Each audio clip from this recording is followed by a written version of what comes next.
India successfully defended its border states from drone attack by Pakistan, delivering a strong retaliation. In this occasion, joined by Colonel Allwyn, who served 32 years in different walks of Indian Army. Thank you so much and welcome to the show, sir.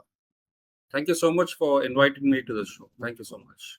Sir, based on your experience in infantry and logistics, how do you assess the strategic implications of India's Operation Sindoor, like missile strike targeting alleged militant infrastructure in Pakistan administered Kashmir and Punjab?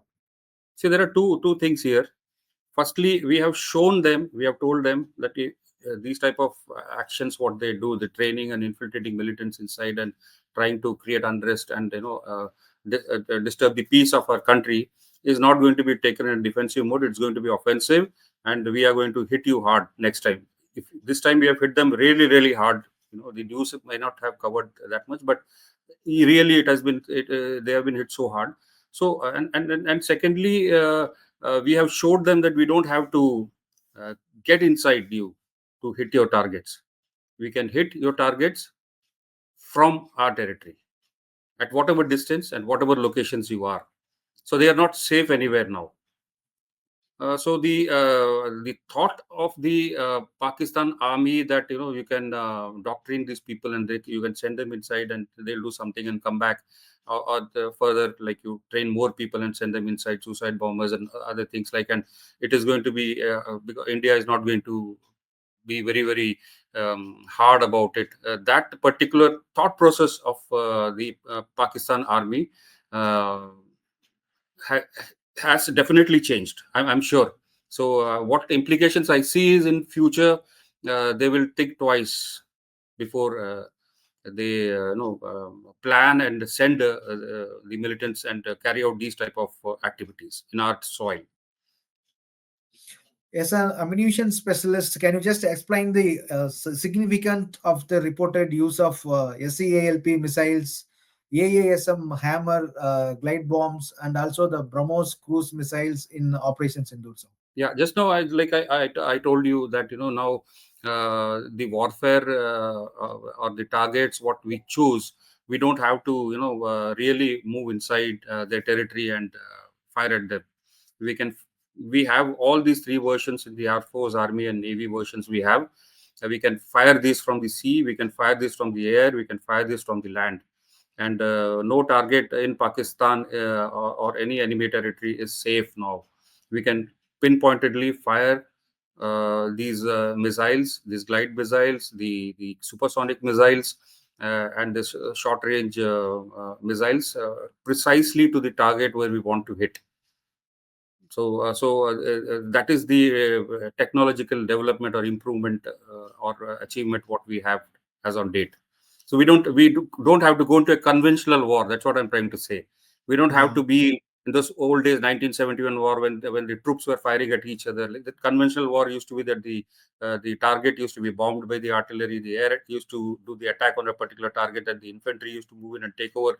So all those things is although there, but at a very, very later stage. The initial stages, these missiles create and so there are certain rockets also, the Pinaka and Smirch, which is also available in the open forum. They are devastating. From our territory, these can be fired. Sir, the conflict has been termed as the first drone war between nuclear-armed nations, with Pakistan claiming to have neutralized 77 Indian drones. And also, how do you see that India also almost destroyed more than 500 drones? See, if you see these drones which they have used, which have been imported, have been supplied to them, any drone has got a particular range. Maybe 5 kilometers, 6 kilometers, maybe 10 kilometers, maximum 15 kilometers. So what do we have on the international boundary or on the line of control? What do we have at these ranges? We have some troop deployments, a few guns, some BSF posts maybe. So what I feel is these type of drones, at whatever has been used, probably is for more of a surveillance in nature. So these, unlike the unarmed unmanned aerial vehicles which can go deep Mhm. into your territory, 70, 80 kilometers, maybe sometimes to 1,700 kilometers also, and hit your target. Drones are very short range projectiles. They go to a particular, maybe 5 kilometers, 10, 15 kilometers, they get into you. They may drop in some grenades or one or mortar round, or may fire at you with small arms ammunition, and may inflict a little bit of casualty. So these months, this I would not call it as a drone warfare. This is like they were trying to do more of surveillance. At the same time, they were also trying to test, by putting some amount of explosives on us. And when we were retaliating, our entire focus was on bringing down these drones. This is a very limited area offensive. I'll say it is not a. The main offensive was just as I brought out was the missiles which were So launched. Pakistan allegedly deployed 300 to 400 number of Turkish drones, including Sonar models, to target 36 locations across India's western border. So, from your point of view, what are the challenges would Pakistan face in coordinating in such a large-scale drone operation, and how India's defense was on ground? See, the again, like I'm trying to bring out, these drones are a very ineffective weapon against any target on a full in a full-fledged war. They can be easily brought down from both the sides. They can also bring down our drones, and we can also easily bring down their drones with the type of weapon systems what we have. So whatever drones you may have imported from anywhere, like I will not say it's a very effective weapon system against a full-fledged war. It is more of a surveillance requirement, and maybe a few like small quantities of explosives or bombs can be dropped here and there. So I don't think it's a major thing. The drones, you may pump in 300 drones, 400 drones. Somebody may be sitting there. These drones are like have been designed in such a way that if they go beyond the range, and they automatically come back to you. Mhm. So when if they go beyond the range of the controller, they come back to you. So they have been designed that way. So they have a very, very limited range. So you see, if you can imagine and see, when these drones are sent, why will I send a drone? I'll send a drone to just see what type of deployment is there in front of me. I know Mhm. what type of troop movements have been there, how much of guns have come in, where have they been deployed. So if I send in 400, 500 drones, they send, let's say, 400 drones. I bring down 300 drones. Still, 100 drones are able to gather the required information what they want. So one drone, if they send and I bring it down, they don't get any information. So that's why there's bombardment of drones. At least they'll get some information what's happening on the other side. So this is the main purpose and aim of these drones. What I'll say, I will not call it as a drone warfare. It is more of a surveillance and observation thing. During peacetime also, when I was there in Poonch in 2019, that time the drones used to take off. We used to send the drones on the other side and try to find out if there are any new posts they have created, or they have put in some new guns somewhere. Similarly, they used to also try to do, and we used to try to shoot and bring it down. So this is not a, I'll say, a war as it is being termed as a drone war. No, I think it's The more of another a side, the Indian army successfully strike down most of the missiles and drones. So we are in the capability of striking all the missiles and drones. So can you just elaborate our defense system? Absolutely. We have multi-layered, I'll say, air defense system. So these drones are very small things. They can be brought down by your air defense guns. What we have. So if you see, you would have seen on the TV those rapid rounds which were being fired on these guns are all air defense guns, AD guns which are firing on them. They're just bringing them down. So 400 of them are coming. So definitely 400 of them 300 of them will be brought down. Now the main is, if there is a missile attack on us, or a rocket is being launched by them. So we have a multi-layer air defense system, including the S-400. What we have, it is one of the air defense systems. I won't. Mm. I will generally tell you these things because these are available on the open forum, like the Agni, Prithvi, Akash. Then we Yeah. have Okay. Nag. So Yeah. these things are available. These are all multi-layered air defense systems we have. If you try an intercontinental ballistic missile, we have a AD system for that. air defense system for that, a missile which will be launched from here, which will neutralize it at the in the sky, sky itself. Like similarly, if it has come nearer to the target, the S-400 comes into action. So we have such a beautiful system of air defense, multi-layered air defense system, that it is very difficult to penetrate and reach the desirable target. It was a rumor basically which was floating around in the WhatsApp, when they said they tried to fire a missile on Delhi, and which was intercepted and brought down. It was there on WhatsApp, so I cannot actually justify or give a proof for this, but this was on the social media. So what I'm trying to say is we have the technology to bring these missiles down, and we have a very foolproof and a beautiful system of multi-layered air defense system. So, in recent media briefing, the senior Indian Army officer stating that Pakistan's Chinese-made warfare systems, including missiles and air defense unit, failed to effectively engage their targets. In contrast, India's military prominently rely on Russian supply equipments. Which performed successfully. Could you see this be an technological checkpoint between China and Russian military hardware? Uh, uh, no, we cannot. We should not actually compare the Chinese and the Russian. What I'll say is what we have, the system what we have, the BrahMos, then the AD systems what we have are much more superior than what has been supplied to them by the Chinese. Chinese actually, it's not the Okay, best, I would say. So what they fired at us, we could easily intercept because our systems were superior. The air defense system was superior. But what we fired at them, they could not intercept because their air defense system was not superior. Like for example, the BrahMos missile, when it is fired at a supersonic speed, there are very few air defense systems in the world which can intercept it. okay, So Chinese made systems are good, but they cannot intercept it.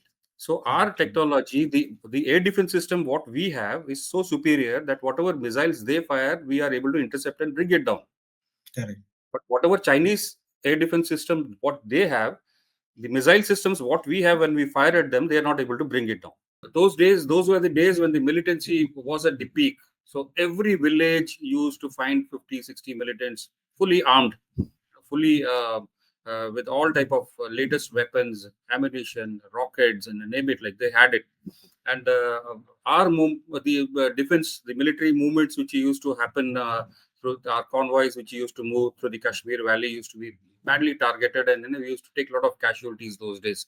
And the Rashtriya rifles were being inducted those days. So then when I had the subsequent opportunity to serve in JNK, I saw a little bit of change in scenario with the Rashtriya rifles. Getting hold of the valley, and and then they started identifying and chasing and catching and utilizing these militants. Then again, I had the opportunity to be uh, in taking part in the Kargil war. Then subsequently followed by that the Op Parakram, what happened, and then again I was posted from 2007 to 10 in JNK, where it was predominantly like militancy was very less, but stone throwing and all these things used to happen. Still infiltration was going on, militants were coming in, but to a very less things till the time the Pulwama attack happened. So when Pulwama attack happened in 2019 February, I was there in Punch. I was in a place called Krishna Ghati.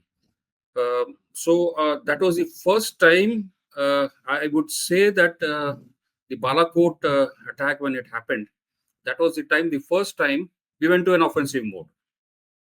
So what I was trying to tell you with this little historical, brief historical background of this militancy in JNK, the terrorism in JNK, we were more of defensive in our strategy till that time. I'll say till 2019, our strategy was more of defensive and very, very Okay, limited offensive, very much restricted to the border areas and the line of control areas within our reach, which used to be within 5, 6 kilometers. We could go and hit them and come back. So So it was more of defensive in nature. We were trying to defend our territories. We were trying to disallow this infiltration to happen, and we were, those who infiltrated inside, we were trying to eliminate them. We were in the defensive mode.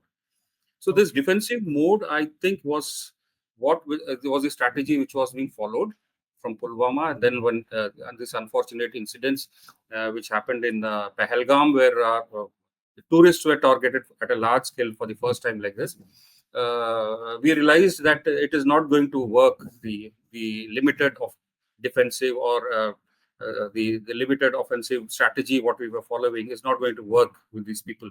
So it has to be a deep penetration and in-depth, full-fledged offensive in the militancy areas, in the places where they are being doctrined, I'll say, where they are brainwashed, they are trained, and they are made to made to be suicide bombers or trained to kill people. Like that place is the place which are the 9 targets which were already known to us. It's not that we didn't know all these targets, but we were more of Okay. defensive in our strategy. So I'll say Pulwama, the first time That when we became offensive, the second time the they did, we British have. government is not allowed to strike down, or why? What is the reason for only keeping as a defense questions? Oh, I will not. I'll not say. See, we probably didn't want to. The will was not there to go and hit them deep. So it used to be more like diplomatic strategy was more thought to be effective. But I had my knowledge of the Pakistan army and the Pakistan civil government is that the civil government doesn't have any control over the army and the militancy. It is the army which has got the total control there. They decide what to do and what not to do. So when you talk from government to government level, we try to do so many things, but things are not materializing. I think it was high time. I will not say that any particular government didn't have the will, uh, but I think it is high time any government which would have been there at this particular moment of time, I'm sure would have taken this step. Enough of defensive strategy. We must, and we have done it, and we must go in for offensive strategy. They do it again, it's going to be a more offensive and more devastating effect. What will be there? So this is the only strategy which I feel will work with these people. Sir, reports suggest that Pakistan used civilian airliners to shield during their drone attack, a tactic noted during the May 9 and 8 incidents. How does this strategy impact military logistics and decision making for India's response? It's very risky actually. It's what happens if you see what from on our side, all these 32 to 36 airports where there were no aircraft flying. If you Yes. today you see that those websites what they show that aircraft flying, you will see the entire sector from Gujarat up to J&K, Leh, Ladakh is all, there is no flying happening in that area. But in Pakistan you can still see the civil aviations flying. And there were highly possibilities that when, because in our radars these aircrafts are shown as blips, and any of these aircrafts which if they move towards our territory, I'm talking about the civil airlines, if they were Yeah. supposedly moving towards our territory, could have been thought as an enemy aircraft and could have been brought down with leading to civilian casualty and a international wrath on us. So it was very risky, and it was a very I'll say a cowardly act by the Pakistanis to do that. Strategically, I don't know what the Air Force and the Navy did, but none of these aircrafts were hit. But we hit the targets.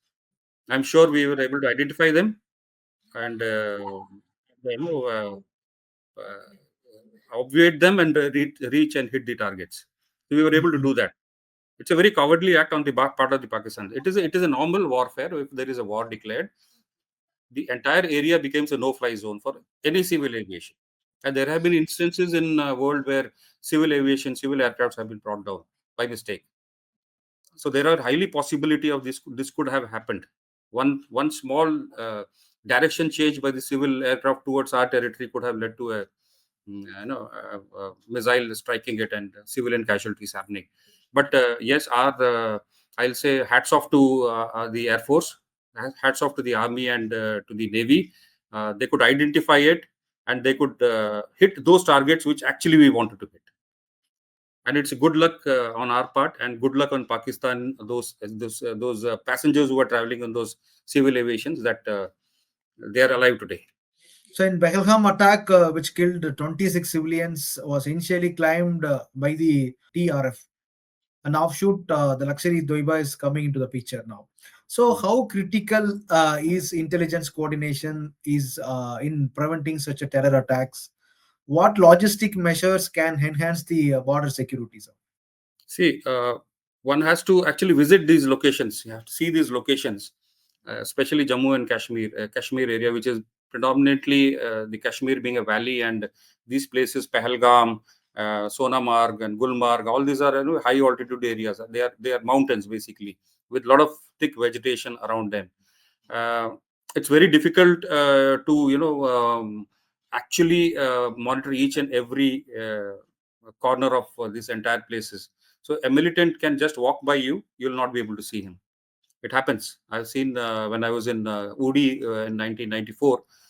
We were laying an ambush, and the militants just infiltrated 50 meters from us. It was pitch dark; you cannot see it. So it's very difficult actually to, if somebody wants to do an action like this, it's very difficult to actually stop him. But what can be done is the intelligence about something like this may happen, definitely was there. It was definitely there. Okay, these things, the militants are planning something, planning, but where, at what time, at which location, it's very difficult to actually predict on ground. You have to understand the ground realities actually. Those people who are patrolling those areas, the army, the CRPF, the BSF, the JNK police, it's very very difficult for them to say, okay, he's going to come from here and he's going to hit me here and he's going to go hit. I know he's going to come and hit. I know, I've heard, I've got the these people are there, these people have come in, four people have come in, they're going to do something.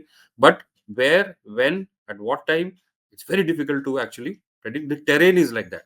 The terrain is like that. Secondly, the local population are not very cooperative about it. Even if those four militants were staying somewhere in a house in Pelgam, they will not inform, "Okay, these people have come." So the local people are not supporting. So that is the main problem, I'll say. It becomes very difficult, but it is very surprising for me. It was very hard to digest for me, because I've served in the JNK for so many years, that the militants targeted tourists, which is their livelihood of the people there. So they have taken it to a different level now. Sir, on the other hand, there is a accusation against our forces saying unable to get hold of this terrorist who involved in this Belham attack. So, what are the issues, actually, challenges So the I just forces? told you. I just told you. Firstly, is the terrain. It's all like very difficult place to actually, even if you have to patrol, if even if you get an intelligence at this particular house, these militants are there. By the time you reach, they move out from there and they go to another place, and you reach there, they go to another place. They keep moving from place to place. The local people don't give you that much information. There are people who give information. The local peoples also who are supporting us, but there are many of those local peoples who don't give you the intelligence about the movement of these people are still there in the valley. They will be caught. So, They will be they're still in the neutralized. valley. Must be. They must be. Where would they go? Or they may have come down to Hyderabad. Who knows? They may come to Bangalore. Who knows? But that's what I'm saying. It's so difficult that it's very easy to say, but when you come down to the practicality of it, it becomes very difficult to actually trace them and catch them, because they keep moving and they get merged with the crowd actually. But it's not too long, I'll say, that they will be caught and they will be brought to justice. There's no doubt about it. They will be brought. They will be brought. It Thank will you. take some time, because of the terrains and because of the local population not supporting, being very supportive. It becomes difficult to catch them, but they will be caught. They cannot go anywhere. In this particular case, I feel the local people, their livelihoods have got hurt very badly. The tourism was what used to feed the families out there in Pahalgam or Srinagar, anywhere, like entire valleys tourism based and fruits and other nuts based. I'll say the major part of the economy is tourism based. That gets affected, because of these type of actions. So I hope there is a change in the mindset of the people, and they will themselves like bring out and hand over these guys to us, I feel.